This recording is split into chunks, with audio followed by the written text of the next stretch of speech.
Down.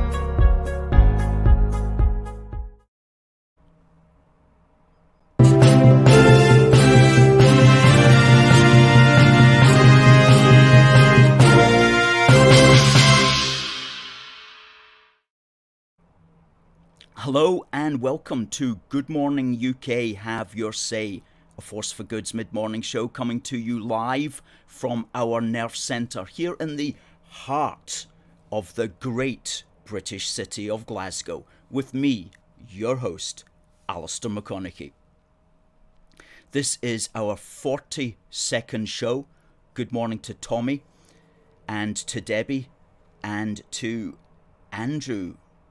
And also to Barry, good to see Barry, and to Frankie.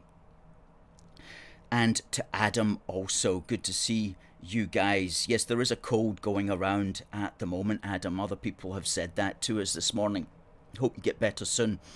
Well, we're going to be talking about what we did at the COP Carry On, which ended at the weekend there.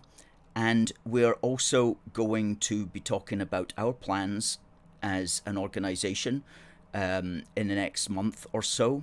And we also want to hear what your thoughts are on the politics of the day. How do you think Nicola Sturgeon and Boris Johnson are holding up? Get it off your chest, as they say. Good morning to Kenny. Good to see you, and to John. And always nice to see Christopher and Richard here. And also to the folk on TikTok, where we're also broadcasting this morning. And thank you to the team, not just on TikTok, but on Facebook, because on Facebook we have had almost 2 million. We've reached almost 2 million people in the last 28 days. The figures this morning for the last 28 days were 1,856,000 people reached on our Facebook platform. So that's really, really good going. Now, if you're on Facebook, please do share this, and on Twitter, please give us a retweet, and also on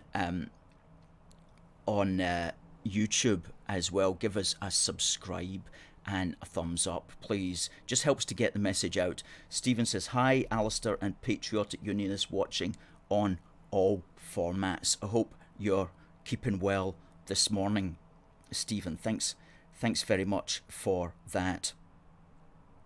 Now, the COP, let's talk just briefly about the COP26 thing, the climate change clown world conference, which ended on Friday. Now, we did a week of activism there. The first week of it, we were out 4 days with our banner which said "Control the borders, not our boilers." And the point of that, of course, was to emphasise that one of the big environmental issues, which is going by the by, is of course border control, and the extent to which Britain's borders appear to all intents and purposes to be open, and people can literally invade, not on Viking ships like they did in the old days, not by rowing across, but just by jumping in a massive rubber dinghy, which they seem to have acquired from somewhere. You know, you can't buy those in Asda last time I looked, so where do they even get these things? So there's obviously some kind of scheme running there where they can just get all this stuff, jump into the dinghy, come across, and of course every single person who comes in has their own what's called carbon footprint. And if you're coming from a developing world into the developed world, your carbon footprint just goes through the roof as far as your impact is concerned. So if you're interested in minimising the carbon footprint of people, one of the things you would do in a country is not to have your borders wide open to everybody else. So we were trying to emphasise that point, and I think we made that point quite clear in our banner, which we hung over the motorway and which we took to the COP conference and our picture of our banner at the COP conference outside on the Clyde Arc got almost 100,000 views on Twitter, which was really good. And then we went into town and we held it up at the Extinction Rebellion march as it was passing, and a couple of them didn't appreciate what we were doing, but too bad for them. And then the next day later we came in and we held it in Central Station, got good publicity for that. And then we went and we counted the march, which was on that Friday, which came in at 7,000. And then of course on Saturday was the big march, which they were really bumming up. The media were really bumming it up, and we've got all the cuttings here of the papers prior to it saying that there was going to be 100,000 people. Okay, front page of the Telegraph. This is in advance of it even happening. 100,000 people, and here in the Glasgow Times, Evening Times, even saying 100,000 people. And we knew that was nonsense, because that takes ages and ages and ages and ages to pass, and that would never happen, because you can't get that number of people interested in this topic anyway. So we said to ourselves, we have to get in there, we have to get an exact count. We have to get an exact count. And so we got a great vantage point, which was able to film the march from above, and it's up there on our YouTube channel, and we wrote an article about it as well, so we'll put up the link to the article. And we were able to count the exact march on video from beginning to end, which was 2 hours and 10 minutes. And the first hour was the busiest, and then it was a little bit busier in the next half hour, and in basically the last half hour it was largely dead. Huge gaps between people, and only small groups of people going along. So in all, we counted in real time 13,000 people, which makes sense in a 2 hour march. 13,000 is what you would expect to traverse that area. And that's just literally a fact. Now, people can look at that 2 hour 10-minute video and they can count it for themselves if they want. They won't get exactly what we got, but they'll get within a 5% margin of error either way. So that's what you were looking at. And it's really, really wrong for these media companies to promote, to hype up stuff to levels which are just simply not physically possible. But of course that didn't stop the media the next day lying about it and telling us that there were in fact 100,000 at the march. For example, The Sun says that there was 100,000. The Sun the next day. The Sunday National obviously would lie, that's just a given. And similarly with the Sunday Mail, it made no attempt to try to get it right. One or two of the other more responsible media companies said things like organisers said there was 100,000, but these papers just reported it as fact, which is not appropriate journalism at all. But we did the real journalism, and we got the real figure was 13,000, which is still a lot of people. And we're not doing that. We're not pointing that out because of the actual subject matter of the march. Some of the marchers there we would agree with on some of their matters. We were just doing it to ensure that reality was reflected properly in the news. Because one of the things that we really struggle with in this country is reality is not reflected properly in the news, and the mass media creates a false reality that lulls people into thinking that reality is somehow different from how they themselves sense it and experience it. And the media is just this fantasy creator, and it can create, as we've seen in the last 18 months, it can create all sorts of ideas and fantasies and promote them heavily onto many people who, unfortunately, because of their information sources, don't actually know any better. And of course, the big climate change fear is one of those things as well.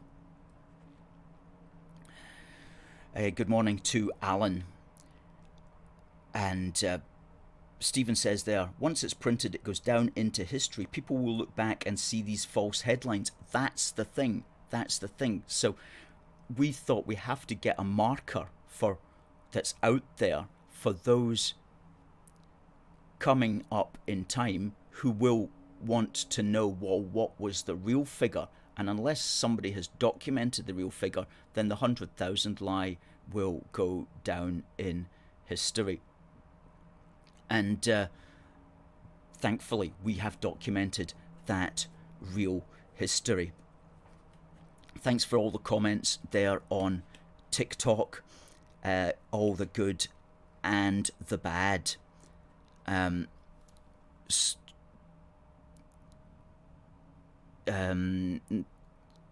Send some good stuff in there on TikTok and we'll read it out.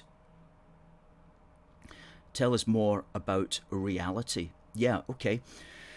So one of the things that COP26 really showed as well is, and we mentioned this in our broadcast from COP26 when we were standing on the Squinty Bridge, is that it's very difficult for you and I to really know the truth of many of these scientific statements that are put out. Therefore, in order to believe it, you need to take a leap of faith. And this was brought home to us by a book that we have acquired here in the office called Fake, Invisible Catastrophes and Threats of Doom by Patrick Moore. Now, Patrick Moore is not the Sky at Night man, who the British chap. This is a Canadian fellow who was the co-founder of Greenpeace. But he left Greenpeace when it started to go into things that were not properly tangible, i.e. going into all of the leap of faith about the planet burning and stuff like that. And he says on the back of it here, something that really struck home to me. He goes, "It dawned on me one day that most of the scare stories in the media today are based on things that are invisible, like CO2, or very remote, like polar bears and coral reefs. Thus, the average person cannot observe and verify the truth of these claims for themselves. They must rely on the activists, the media, the politicians and the scientists, all of whom have huge financial and or political interests in the subject, to tell them. This book is my effort, after 50 years as an independent scientist and environmental activist, to expose the misinformation and outright lies used to scare us and our children about the future of the Earth." So this is really, really fascinating stuff written by the founder of Greenpeace. And if you want to know, according to the guy there on TikTok, if you want to know more about reality, this is a good place to start, because so much of what we think is real, so much of what we think has happened, didn't actually. That's the thing. It didn't actually. It's just we've been subject to the huge power of the mass media, which is getting more powerful every day. And so it's up to us to be able to build the intellectual protection which will enable us to protect ourselves from essentially the lies and the misdemeanors of the mainstream media, which have an agenda to dominate for whatever reasons. Well, COP26, what did it achieve? I think one of the sad things that it achieved was that Nicola Sturgeon has made it pretty clear now that everything that Scotland is good at, she is in fact going to be against. What am I talking about? I'm talking about, of course, fossil fuels. Scotland's good at fossil fuels. You know, We have oil fields. They're British oil fields, but they're in the Scottish area. We have lots of gas. We have lots of coal. Not that coal's coming back, but we've got tons of it. We sit on it. And we're good, of course, at agriculture. All these sorts of things are what she's now opposed to. And think about how crazy that is. Remember back in the 70s and 80s and 90s, and even back in 2014, Scotland's fossil fuel capacity was something that the Scottish nationalists were really promoting and saying, look, we've got all this wealth, quite rightly, we've got all this wealth, and therefore can't we exploit it for an independent Scotland? Well, I'm afraid, guys, all of that's gone with the wind. You can't use that argument anymore. So what argument are the Scottish nationalists going to use? That's the crazy thing.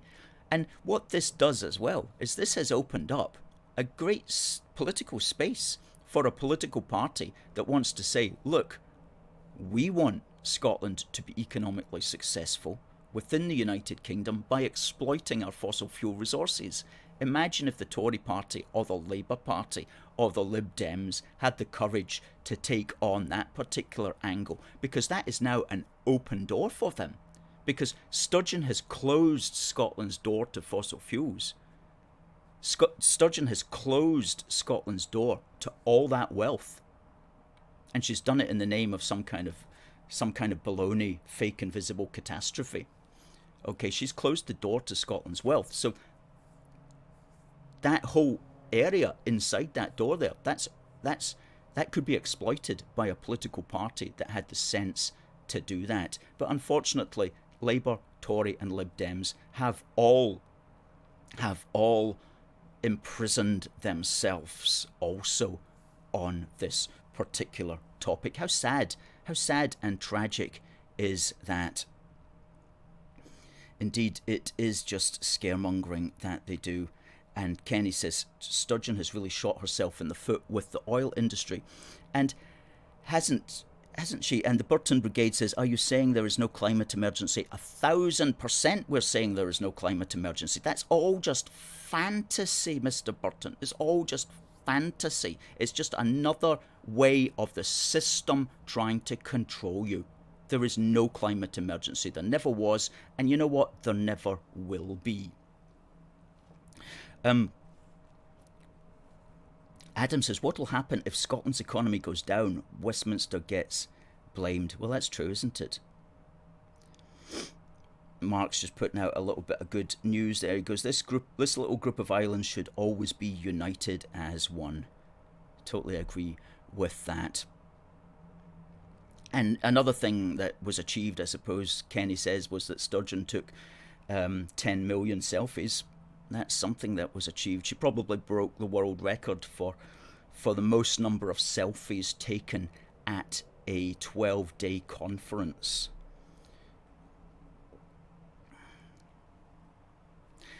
Richard says, Tom Harwood of GB News repeated at least twice that he didn't think there were anything like 100,000. Good for him.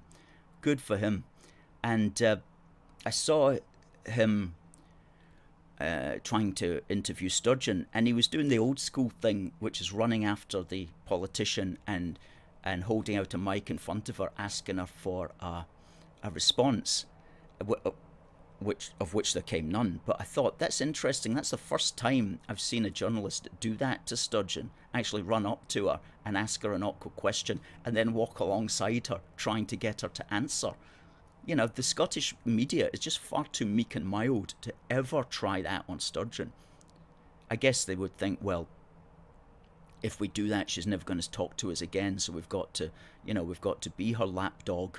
But Tom Harwood, fair play to him, wasn't afraid of running up and doing the old school journalism thing. So good for him. Good for him, and I'm glad to hear, Richard, that he is not believing that there was 100,000 there either. And it matters hugely because as we were talking to the police officers just on the ground, you know, when we're standing about and they're asking us what we're doing and things like that, and we were just pointing out these numbers to them just to educate them as well. And we pointed out to them, you know, if your bosses are believing that there's going to be 100,000 here, think of the resources that have to be committed to try to control 100,000 people. When in fact, if you had come to us, we could have told you it's going to be between 10 and 15,000, and you could have saved a lot of money by utilizing your resources in men and materials more effectively. And we would have saved the British taxpayer hundreds of thousands of pounds as well, you know. So they need to come to us and say, A Force for Good, what is your suggestion? What do you think the numbers are going to realistically be on this march? And we'll tell them, and we'll be correct, as we always are.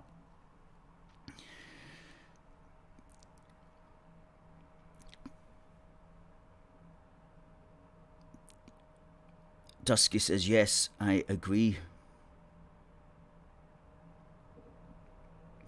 Good to see all the folk coming in on TikTok. Please keep sending in your thoughts, good, bad, or indifferent thoughts. Please do keep sending them in. Now, we've got the competition coming up at the top of the hour, which is for our amazing Best of British tea towel. Best of British tea towel with the red bus going brum brum, brum brum, brum brum, Best of British. Fantastic. So that's coming up. That's the competition is coming up at the top of the hour after we've spoken about this day in British history. And we'll ask you a question on something that we spoke about there in this day in British history. So I'm really enjoying this program this morning. It's good, and all the comments coming in. The Burton Brigade says he saw that in a bar in Benidorm.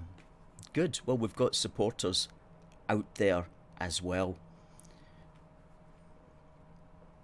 Adam says, what will happen if Scotland's economy... Oh, yeah. Good. And, yeah, mainstream media is in the SNP's pockets, certainly here in Scotland. Yeah, Paul goes, Austria and Germany are going into lockdown on Monday and Scotland on Tuesday. Now, I've heard that they're going to bring in this vaccine passport scenario. They're going to even... There's already vaccine passports to get into some places in Scotland, but they're actually going to increase that. They're going to increase that and potentially stop people even going into pubs. Well, that's going to destroy the hospitality industry, because pubs and nightclubs and hospitality and restaurants, they operate on a very small margin, So if you even just get a small decrease in footfall into your pub or restaurant or nightclub or whatever, then you're going to be in big trouble. So basically, with the SNP and indeed all the parties really demonstrating that they have no regard for the private entrepreneurialism in Scotland. But we've always kind of suspected that as far as the SNP is concerned. Yeah. Adam says his advice is to evacuate. Well, where to, Adam? That's the thing. And we always say, no, we have to stand and fight. You know, you have to stand and fight. Please don't run away, as it were. Please don't go elsewhere, because we need all the intelligent people to stay in Scotland to fight for freedom. Good morning.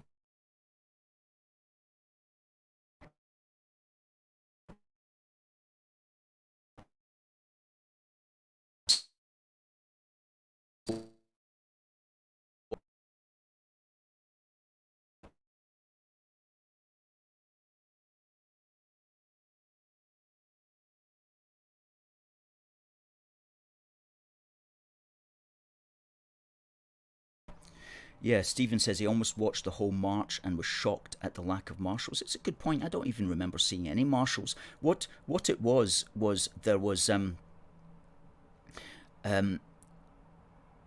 it wasn't, there was just lots and lots of different little groups, and they each had a wee space in between them. They didn't really have their own marshals at all. I can't remember any of the groups having marshals really. And there was a small Scottish nationalist contingent. There seemed to be two small Scottish nationalist contingents in there as well, but very small. I mean, the first one we counted 150, and the second one we counted around about 350. So very, very small groups. And there was one or two groups in there that we would agree with, that were promoting things like local farming, local food, stuff like that. Absolutely. Absolutely. And very much we're for those sorts of organic, small scale, local environmental activities. But as for the big whole fake invisible catastrophes and threats of doom scenario, that's just silly. That's just silly. Now, yes, on this day in British history, on the 17th of November, a man was born in Methil who was to become known as one of basically Scotland's and indeed Britain's most popular painters. And does anybody know who I might potentially be referring to here? I am, of course, talking about Jack Vettriano, who gets a lot of stick from the kind of the snobby artist types because his paintings are very accessible, as it were, very accessible. And let's just bring up an example of one of his paintings here.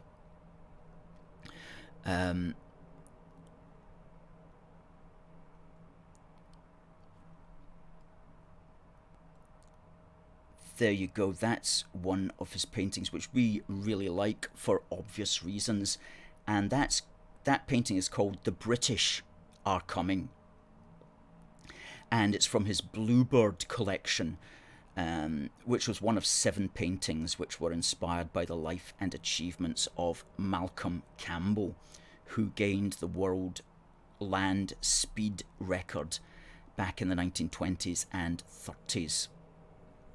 And that's Jack Vettriano, who he's got that style, that kind of style that we really like. So that he was born on this day in 1951 in Methil. What else happened on this day? On the 17th of November 1877, the biggest reference library in Europe was opened in Glasgow. I'm talking about the Mitchell Library, and it's still with us, I'm glad to say. A great library, I've used it a lot. It was opened today on the 17th of November 1877.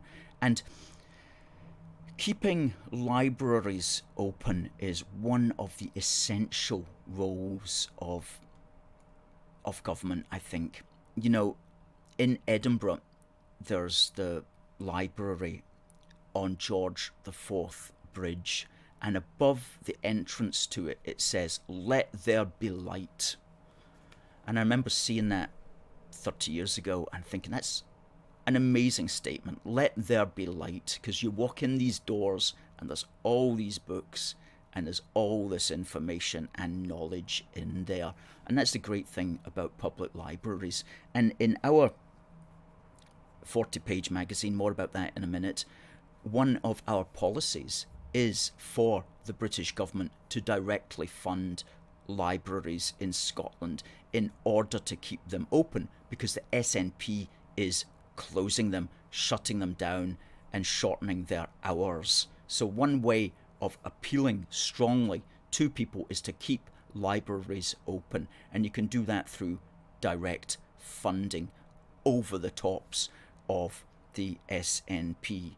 If the local councils need help, they should be able to go to the British Treasury and get the required funding to keep these libraries open. Because if the SNP had their way, they would close it all down, there wouldn't be any light anymore, and we would all be plunged into darkness. To be dramatic about it, but that's really what we would be looking at.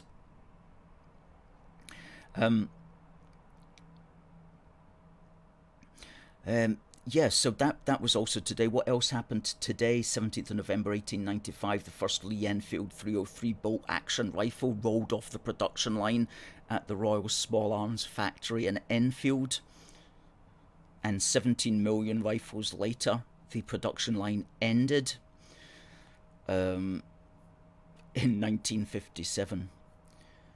And also, Queen Elizabeth I acceded to the throne after her half-sister, Mary, died. I was looking into that last night, and Henry VIII, as we know, he certainly put himself around a bit, because Queen Mary, because when he died, it passed to Edward VI, who was his son with Jane Seymour. And then when Edward died at age 15, he didn't want to pass it on to his half-sisters, Mary or Elizabeth, so he gave it to his second cousin, Lady Jane Grey, who only ruled for 9 days until Mary came around and goes, "Oi, that's my job," and she cut off Lady Jane Grey's head, unfortunately, along with Lady Jane Grey's husband. And then so Mary became the queen, and she herself was the child of Henry VIII and Catherine of Aragon. And then when she died, it passed to her half-sister, who was the child of Henry VIII and Anne Boleyn, which was, of course, Edward I. So, goodness me. And then when she died, of course, it passed to the great Scotsman, King James VI, who invented the Union Jack flag, some of which you will see in the background. Anyway, a lot happening on today in British history, and we always remember British history because we're part of the BHM movement, not the BLM movement, the BHM movement, the British History Matters movement. British History Matters, and every day, especially on our Facebook and Instagram pages, we'll put up something about what happened on this day in British history in order to recall it to memory, because unless it's recalled to memory, we forget about it, and we forget about where we came from, which means we don't know why we're here, which means we don't necessarily know where we're going to go or end up. So if we can cleave to all these elements of the past, then we are better able to deal with the present, because we have a wider consciousness of how we got here and what the country that we're living in is all about. So I'm going to ask you a question then, and the question is, the winner will get this fantastic tea towel, 100% cotton, winging its way to you. Now, don't put up the answer in the thread. Send us please your answer to contact@aforceforgood.uk, and the first person who can answer this question will get that tea towel winging off to them today. So the question for you today is, on this day, 17th of November, which great British painter was born in Methil on this day? That's an easy question. First on the buzzers to our email address at contact@aforceforgood.uk will get this amazing tea towel that says Best of British, and all our viewers are the best of British. And I'll tell you who's also the best of British as well. Our team, they really are.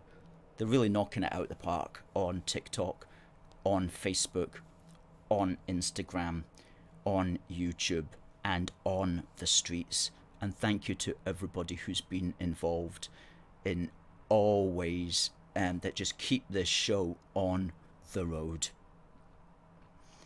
Good.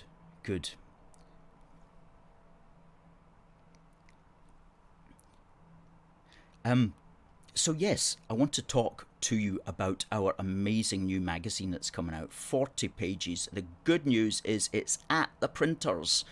It's at the printers. We spent the last 10 days really perfecting it, and it is a beauty. 40 glossy A4 full colour pages with one article per page, and it's called, and these are just the A4 pages that we were working from. It's called Do More Together. Do More Together. And that's at the printers now. That's at the printers, and we've ordered a lot of copies, and it's 40 pages. And the first 7 pages are laying down what Britain is, a unitary state and nation, talking about towards a more perfect union, what it means to be British, and Scotland is British. Our phrase, the United Kingdom, our great work of time. We've gone into some metaphysics there. You always have to have your metaphysics, especially if it's an AFFG article. Knocking federalism, we just don't support federalism, so we're getting that off the table. We're not talking about that, other than to say we're not talking about it. And then to talk about our unity mandate. And that's the index. The index page, you wait till you see it, it's amazing. And then we talk about what devolution is, so that we're all on the same table and on the same page. And we talk about how it's been set the wrong way round, that we need a conferred model, not the model that we have at the moment. The aim is ever closer union, and then we start banging into policies. No internal travel bans, annual Hollywood audit, British branding, furlough scheme, bypassing Hollywood, power of the Scotland office, how to be seen to govern, vision for British independence, the British Commonwealth, learning about Britain, educational policies, policies for students and young people, policies for the armed forces, policies for to build ships, British national flagship, British Day bank holiday, ways to celebrate the monarchy, how to support British culture, sporting elements, changing the name of the Bank of England. I mean, what's it called, the Bank of England? It was nationalised in 1946. It's the British Central Bank. That's crucial. That's crucial. How to fly the Union Jack, transport ideas, and then coming into the final half, which is what you can do, moving from observation to involvement, various ways to do that, how to help a force for good, and the last two pages. So what a cracker of a thing this is. And the good news is, if you're a union supporter, that is, if you're helping us monthly, you'll get that free. Okay, just tell us, we'll fire that off to you, you'll get that free. So it's free for all union supporters. These are the people that we depend upon. These are the people who are giving us from £1.15 a month, a week, which works out at £5 a month. They are the people that we totally depend upon. They keep our financial backbone rigid, and we send stuff to them free when we produce stuff like that. So if you're a union supporter, you'll get that free.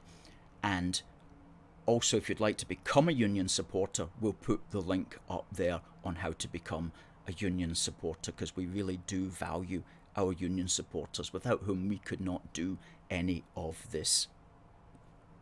So that's fantastic. That's at the printers. So we may have it for next Wednesday.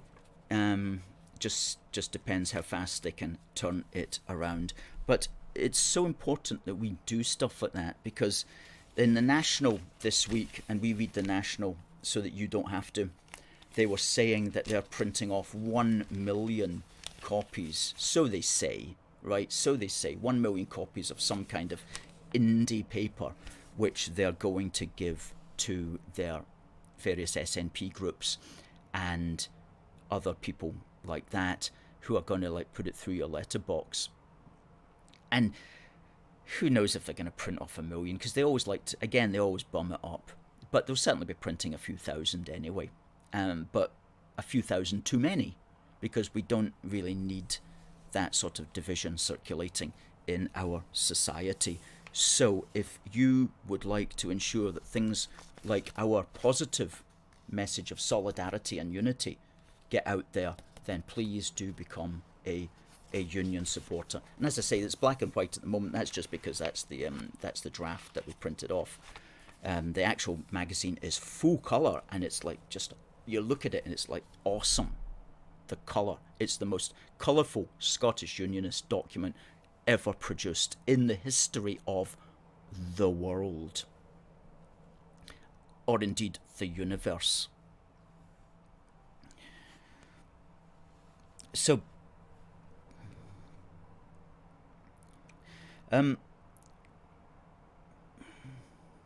yes, indeed, Christopher's just pointing out what we mentioned earlier there about how many of these libraries are set for closure. Well, we have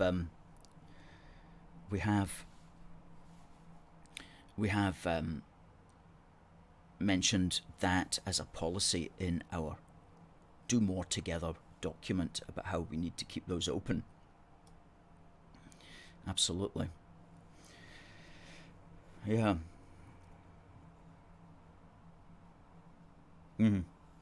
So we just somebody saying there that we didn't vote to leave the EU. We did. The United Kingdom voted to leave the European Union. Somebody was saying that on TikTok. It was the United Kingdom that voted as one to leave the European Union.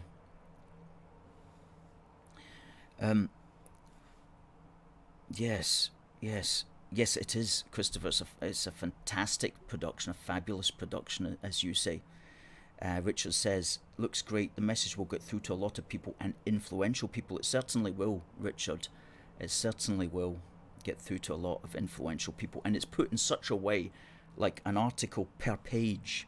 And it's just short, pithy articles as well, written in our inimitable style, which is really quite hard-hitting and simple and straightforward. So a great read, and a great educational read as well, so that when you read this, you'll get a much better idea of authentic unionism, as we like to call it, authentic unionism. And we've got lots of ideas for other such documents as well in the future. Good. So Andrew says if one of the Scottish Nationalist magazine newspapers comes through his door, he's going to put it into file 13. Well, we would certainly like to see a copy of such a thing. So by all means, send it to us if we don't have a copy.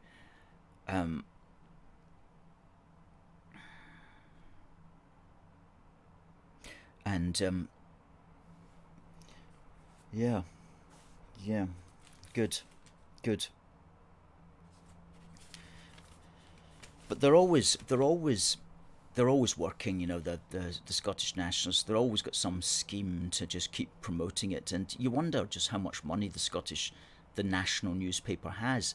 As I say, I think that NewsQuest probably use the National as a way of kind of lowering their profits at the end of the day. You know, they use it to as a kind of what's the phrase? Lowering, when you actually have something because it's like you intend it to make a loss, so that your profits will be lowered for corporation tax. There's some kind of wheeze that companies do. I don't know if they do that or not, but it wouldn't surprise me if they were doing something like that, because who on earth is buying the National apart from myself? I mean, I'm the only person that buys it in Asda. I can assure you that for a fact. I've never, in all my years, seen anybody reading it. I've never seen anybody putting it in their bag. I'm the only one that buys it. I must be keeping it afloat. I must be keeping the whole national paper afloat. Imagine if I stop buying it. It's going to collapse. They won't get my... How much is it? £1 a day. £1 a day. Yeah. Um, so send in your comments here. What have we got on TikTok? Um, our our um, our person on TikTok's doing sterling work there. Our admin is doing sterling work to try to bring the light of knowledge to the people who are firing in their position, which is often not necessarily supportive. Well, there you go. But it's good to be able to engage with people who don't necessarily agree, because, as we say, we are bringing the light of knowledge to them. And if it was not us, then there's nobody else on TikTok that's doing it. So it's really good. So please do keep firing in your comments on TikTok. Adam says, what are the nationalist comments? The question is, there's some of them struggle to articulate clearly. So I'm trying to find out. Well, James makes a good point. The SNP was always anti-EU. When did they change their view to pro-EU? Well, when the contrarians. So when the British Parliament was for the EU, the SNP were against it. And then latterly, when some people in the Parliament started being against it, the SNP changed their tune and became for it. They really just put the finger up to the wind and find out which way the wind is blowing on many of these things. You struggle to find logic among a lot of the things that the Scottish Nationalists will do. I think they thought it would make them look more cosmopolitan or something like that if they pretended that they were for the European Union. But now that we're out of the European Union, they're never really going to be able to make a proper case for it, because as we say in our new magazine here, I mean, they really have to make a case for us to join the EU, to join the euro, the struggling euro. They're going to have to make a case for us to throw our lot in with the European Central Bank. They're going to have to make a case for us to open our borders again. They're going to have to make a case for us to give away our fishing and agricultural policies back to the EU. So all of these things are surely very, very difficult for them to do. So I think their goose has been cooked by Brexit, really, because it's going to be beyond them to really try to make a positive case to join the EU. And of course there's no consistency there when they say that they want to break away from one union in order to join another union. There's no consistency when they say they want to break away from the union that they depend upon the most, which is of course the British Union, in order to join a union that they do less trade with. None of that makes any sense. It only makes sense when you see it from the position that they are actually just opposed for various reasons to the rest of the United Kingdom. And you know, there's we actually put the figures in here that the European Union is 7 times the size of the UK market in theory, but the United Kingdom, the rest of the United Kingdom, is the destination for 3 times as many Scottish products as go to the EU.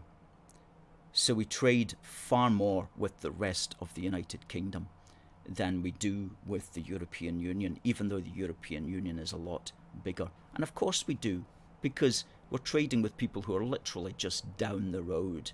They're not thousands of miles away. So the UK will always be, the rest of the UK will always be Scotland's biggest destination for our goods and services. That's always going to be the case. So we've always got to, just from an economic perspective even, we've always got to maintain that strong internal market and not break it, which is what we would be doing if we had to join the European Union, setting up all sorts of trading barriers at the border with the rest of the United Kingdom. A terrible thing that we shouldn't have to do at all.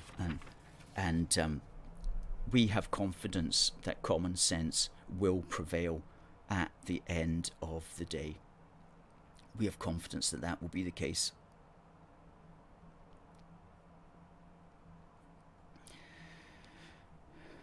Okay.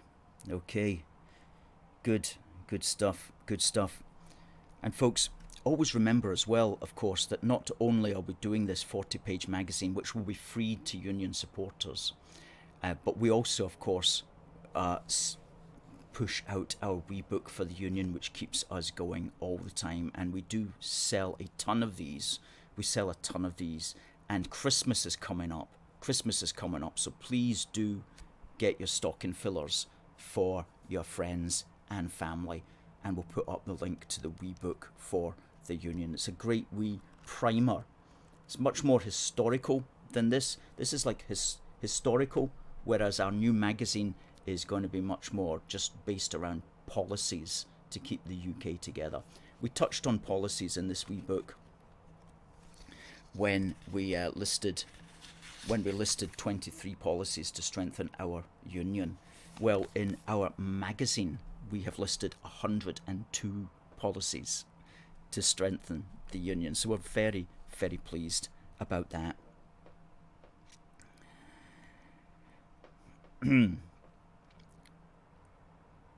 Indeed. Breaking away, as Adam says, from one union to rejoin another is throwing it in a rubbish bin, a waste of time and money.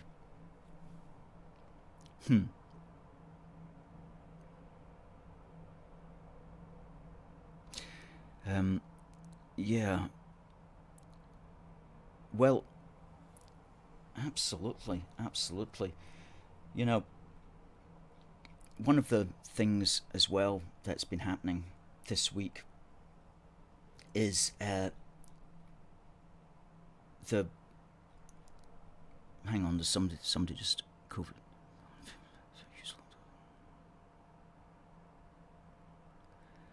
Simon says, did the UK government use lockdowns to mask the EU disaster?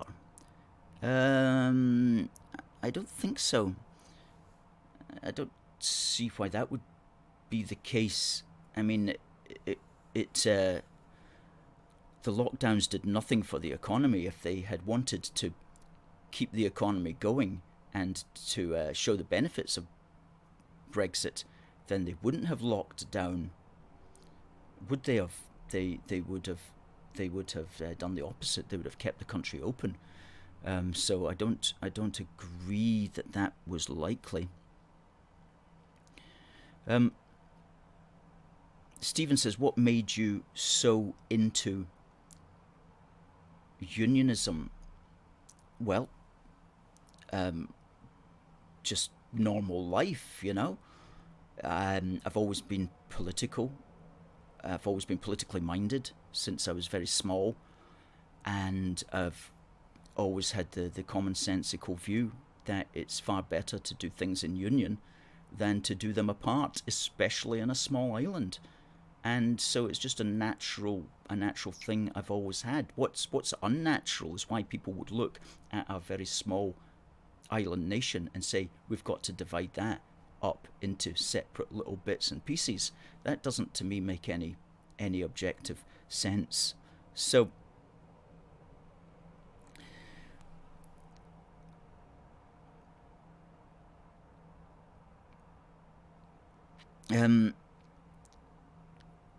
yep, red, white and blue is the colour, as somebody's saying there.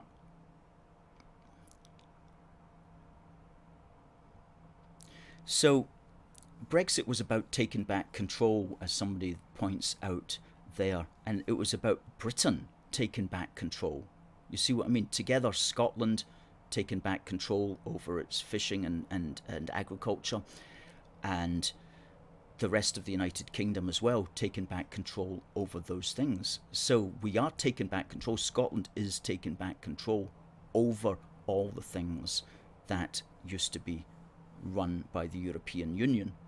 And we don't want to give all those things back again now that we've come out of the EU.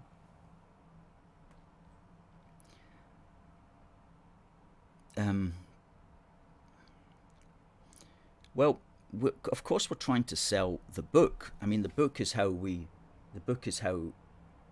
our organization continues to function, you know.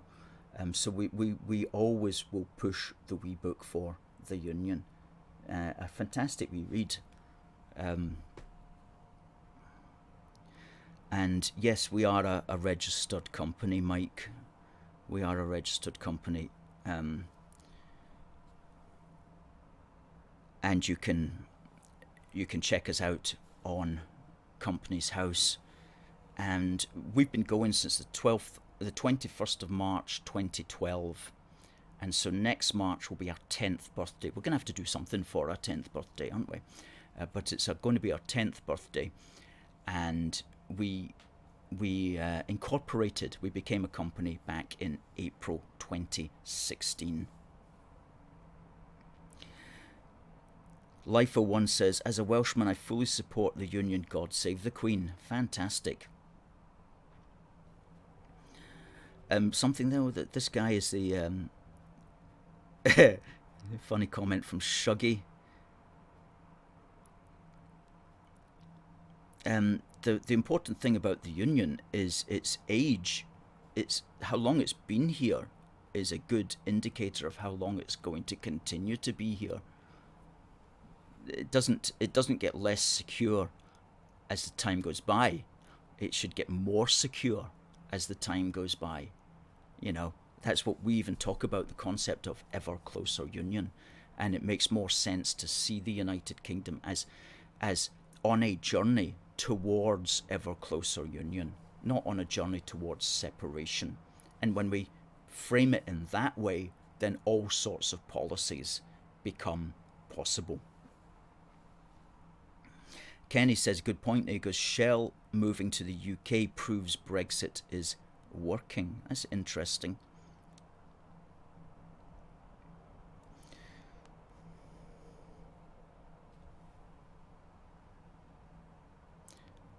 Yes. And there's a reason it's lasted, says British Megan. It works well. Far stronger united than separated. Well said. Well said. And yes, and James says, this is the viewpoint. Surely it's better to be in the UK than in the EU.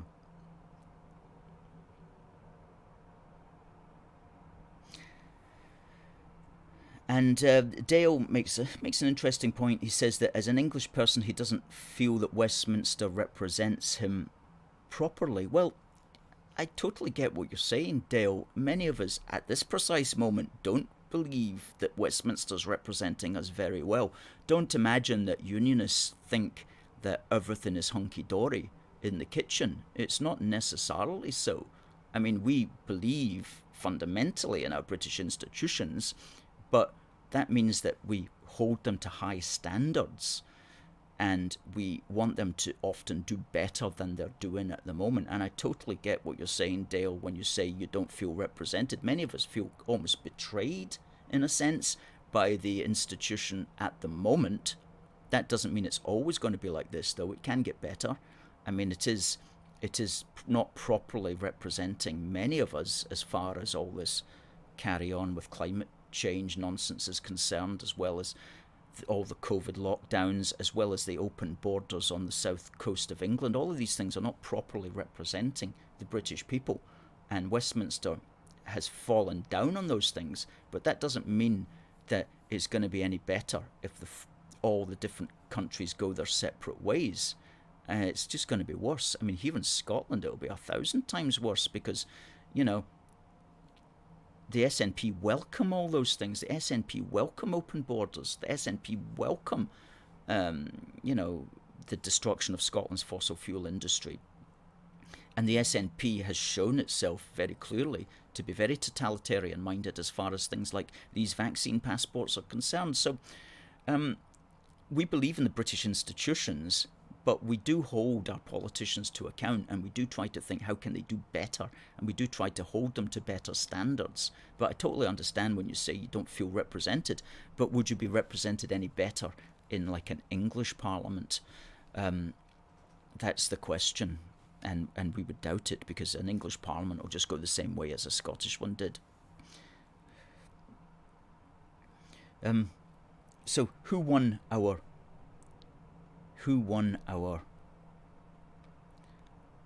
competition?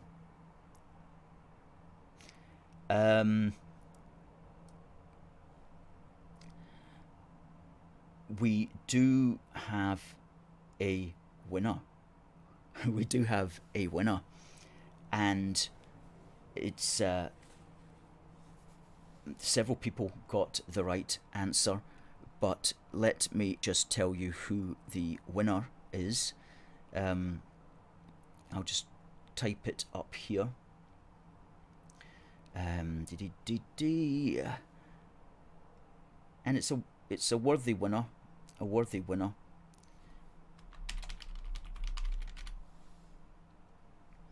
and it is Debbie.